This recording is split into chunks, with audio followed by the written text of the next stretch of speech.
Welcome class, I am so happy to see you.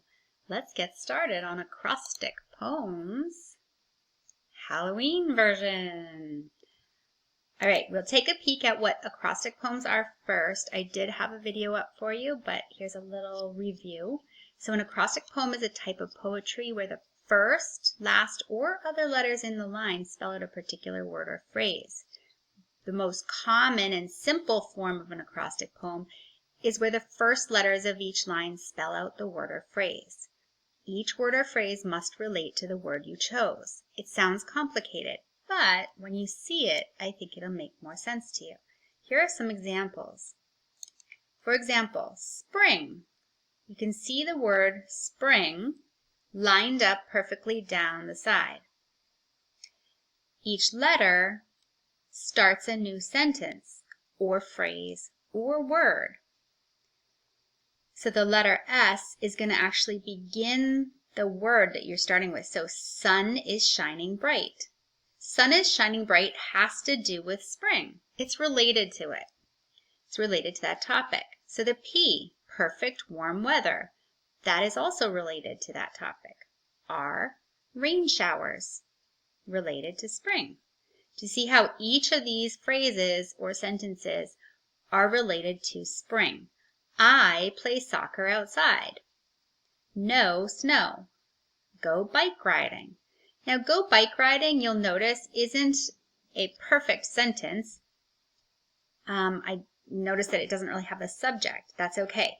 This is a poem, so it may not rhyme, but it can have sort of broken sentences like that.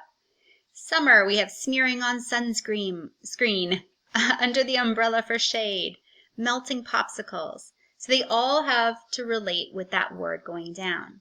So let's take a peek at some words that you could possibly use. And you can choose something different. I have already brainstormed some ideas for you. If you would like to choose one of these words, you can.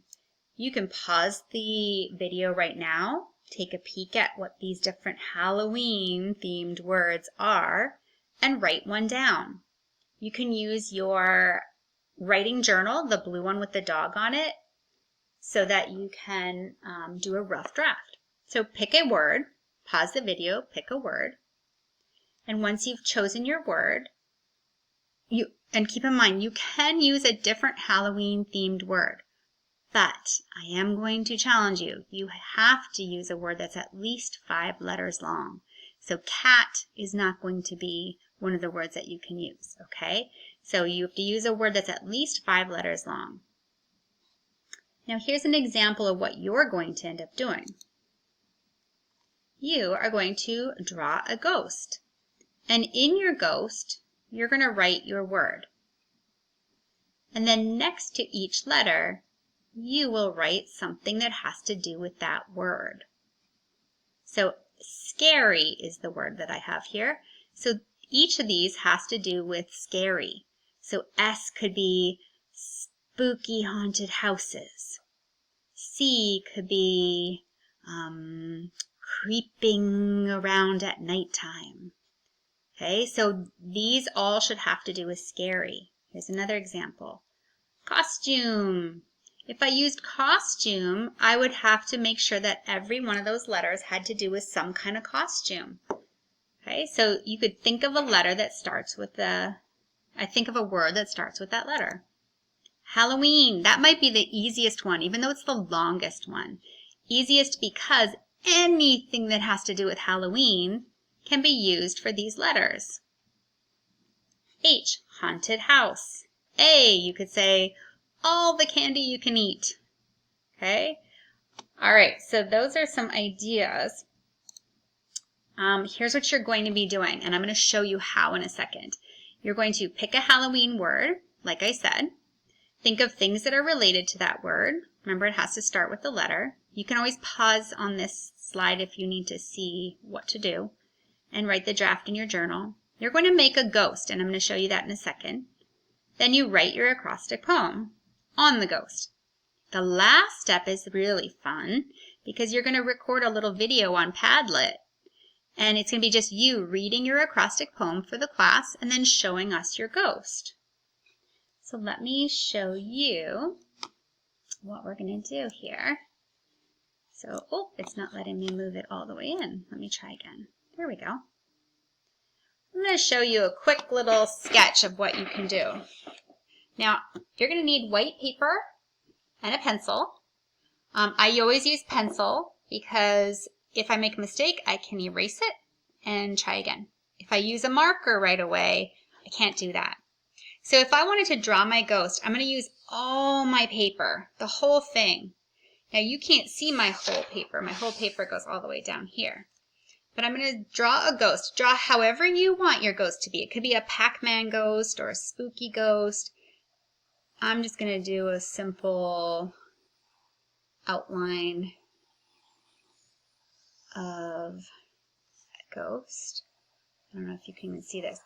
If your ghost is too small, you won't be able to fit your words in it. Then you make a little face. So you're going to use your head. Ooh. Here's my ghost. I'll go over it after with marker.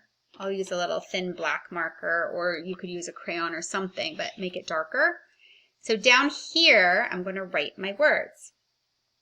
So if I did ghost, I would make big letters. Whoops, that's messy. So I would go back and erase that O and T. So I have nice big letters, but then I'm going to write smaller for my other words. Okay. So for like, oh, I could even just put ooh. Make them kind of creepy O's, right? I could say spooky. I could say haunting. Haunting the house. I could say that if I wanted to. So see how I'm just thinking of random things? I have to think of something for G. I still have to think of something for T. And for T, I could even say I don't know, the spookiest thing about Halloween or something like that. Ghouls roaming the room or something. I don't know. I haven't thought about it yet. So you're going to go and trace over that with marker if you need to. Mine's pretty dark. You can see it. You can cut out your ghost and it can become a decoration in your house. That would be kind of cool. All right, let me show you then what you're going to do with it. So let's go here and you will see, oh, I lost it.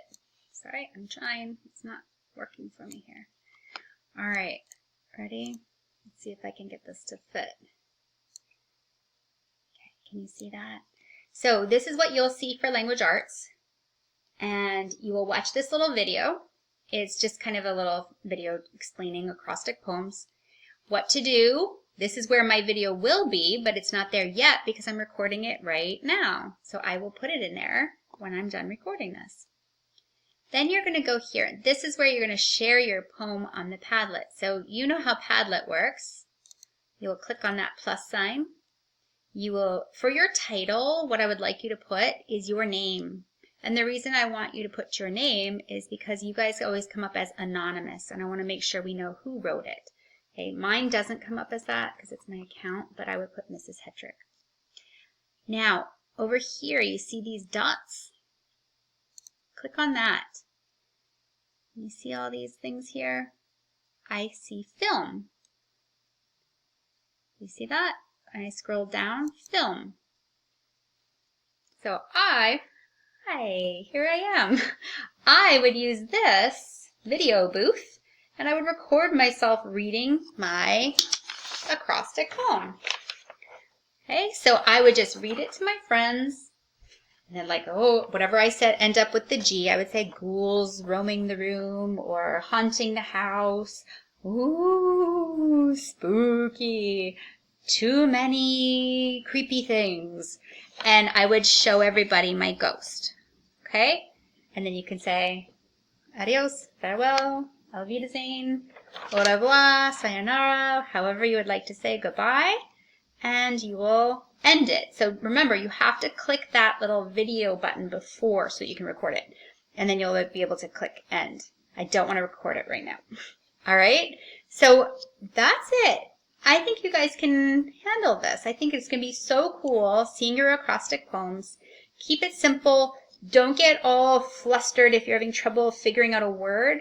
You could always meet with me later and we could always figure something out and you can add it on later. The Padlet will be there, okay? So don't stress over it, but I want to see you do your best work, all right? I look forward to seeing your stuff, you guys. Good luck.